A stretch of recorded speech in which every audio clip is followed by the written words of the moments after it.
Llavors deixo la paraula al Xavier Parellada, que abans no ho he dit, és tècnic del Servei de Conservació de Fauna de la Generalitat i que ens farà aquesta mirada una mica més de prop encara a les parelles d'aquí de Gelida. Merci, Xavier. Gràcies a tu. Hola. Sí, es pot baixar a tancar llum. Molt bé. Doncs comencem. Això ja més o menys ja ho heu vist. Aquí l'àrea de distribució a nivell d'Europa. Aquí em sona en vermell perquè veieu àrees on s'ha perdut la població a nivell de la península Ibèrica. No està actualitzat, però una idea ja us la dona.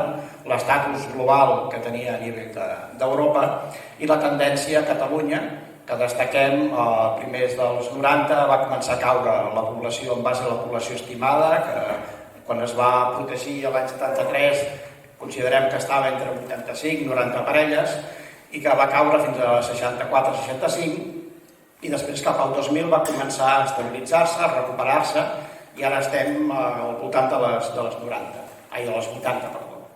Hi ha una cosa, per què es parla tant de l'àliga cobarrada? Què passa amb aquesta espècie, diguem, no?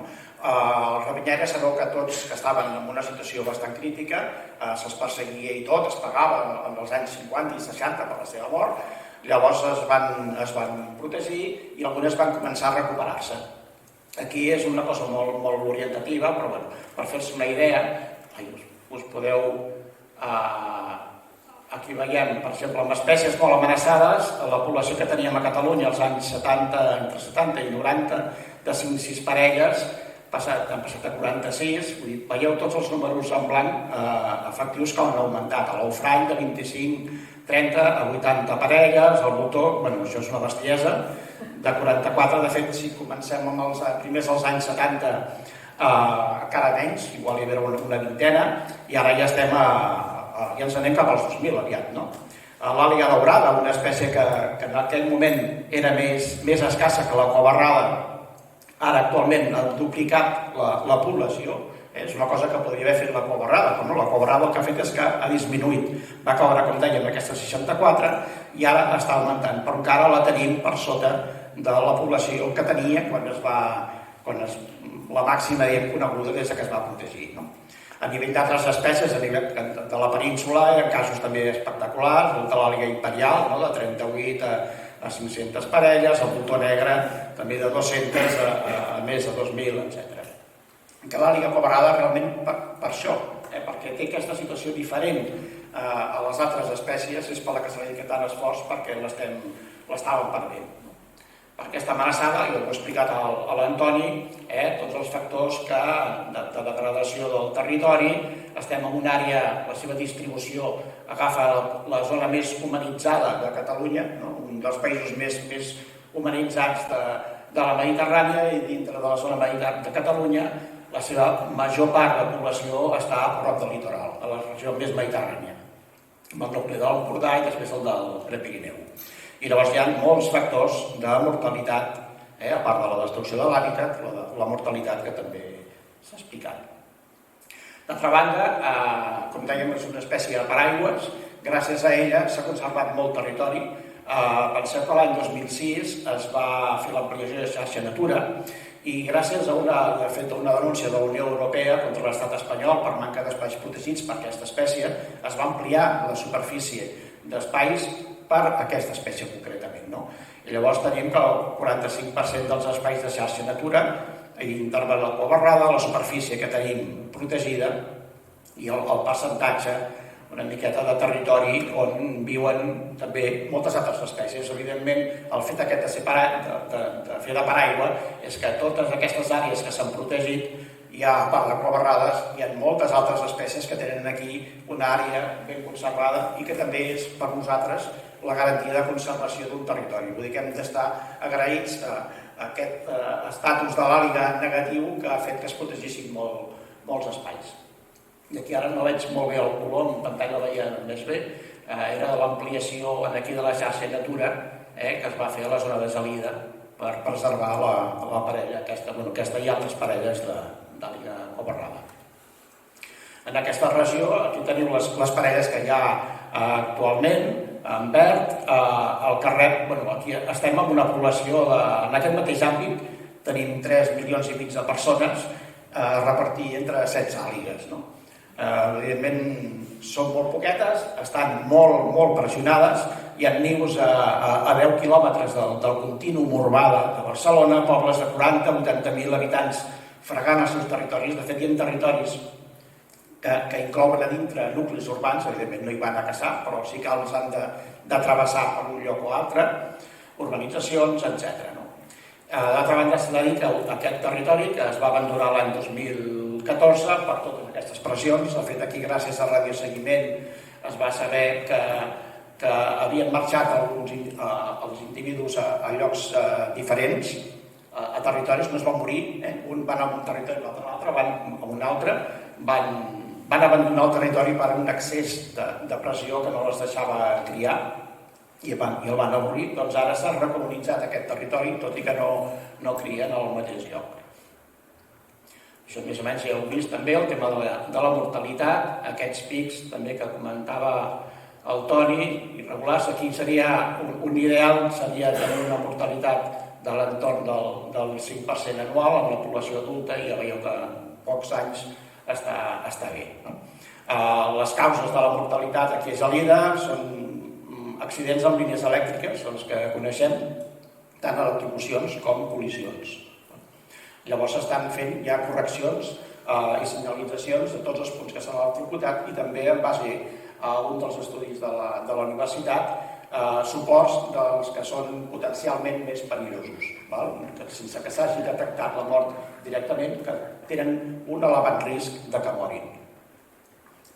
I l'altre factor demogràfic, el de la productivitat, aquest seria a nivell de Catalunya, destaquem el mateix dels últims anys, que la productivitat està per sota de un poll per parella, quan antigament sempre estava força millor. Gelida va caure a nivells crítics a partir del 2011, després veurem una figura on es veu que s'han fet molts esforços en aquest sentit per reconduir-ho. De causes dels fracassos poden haver-hi la mort o la immaduresa d'algun dels individus reproductors, la climatologia adversa, sobretot quan hi ha pluges continuades, 3, 4, 5 dies seguits plovent, sobretot al mes d'abril, quan han de portar preses freqüentment al niu. Després la manca d'aliment, paràsits de les preses, com poden ser les tricomones que agafen amb els coloms, i un factor cada cop en marxi cada cop més potent, que és el de les pertorbacions humanes, per això que s'ha comentat, de l'increment de presència humana per tot el territori. Ara tots busquem gaudir de la natura del nostre entorn, i cada cop sortim més, uns a escalar, uns a passejar, a fer qualsevol activitat, i com que hi ha una xarxa de camins important, doncs anem entrant per tot arreu, i allà on hi havia els petits refugis on estaven les àligues criant, doncs ara ja no són refugis, ara ja és un lloc molt ple de gent, amb pertorbacions, que si l'àliga salta del niu mitja hora encara a vegades ho aguanta, però si és repetit o s'allarguen més aquestes estades fora, es perd la posta. Llavors aquí a Gelida un dels problemes que teníem era aquest excés de pertorbacions. Hi havia alguns punts molt delicats que eren els que més incidien en aquestes pertorbacions. Un ho teníem amb la pista de Sant Miquel, i alguns ja recordareu, es va anul·lar la pista que passava amb una visual més directa al niu i en una situació des de sobre que el feia molt vulnerable. Es va fer llavors un bypass, un camí que donava la volta, i això ja va permetre tornar a criar l'àliga aquí, que estava fracassant constantment. Aquí veiem també detalls, el camí que es va suprimir, el camí alternatiu que es va obrir, i també aquí senyalitzacions de camins de senders que anaven per la zona de cria a prop dels nius, i que si no regulàvem el pas a l'època de cria no es podria passar, les àligues no tiraven. I aquest seria el mapa resultant d'aquesta ordenació, que jo voldria, si el Rafa vol comentar alguna cosa, perquè són els que realment després el passem, perquè amb això la tasca que fan els agents rurals és brutal, i realment val la pena que us ho expliquin en directe. Aquí un resum de la productivitat a la parella de Gelida.